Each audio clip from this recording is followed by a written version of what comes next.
আসসালামু আলাইকুম বন্ধুরা, আপনারা দেখতে পাচ্ছেন ফার ইস্ট লাইফ ইন্স্যুরেন্স কোম্পানির এক গ্রাহক তাদের হেড অফিসে গিয়ে তাদের দ্বারে দ্বারে ঘুরছে এবং টাকার জন্য আহাজারি কান্নাকাটি করছে।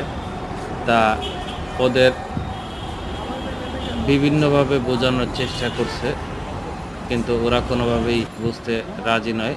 কিন্তু তিনি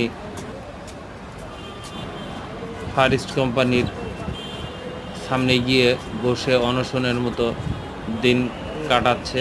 তাকে আজ 3 দিন ধরে ওই একই স্থানে দেখা যাচ্ছে। তিনি খুব চেষ্টা করছেন এবং তাদেরকে বোঝানোর চেষ্টা করছেন, কিন্তু তারা কোনোভাবেই বুঝতেছে না। তারা তাদের মতোই বোঝানোর চেষ্টা করছে যে আপনি আরও অপেক্ষা করেন, এইভাবে ঘোরানোর চেষ্টা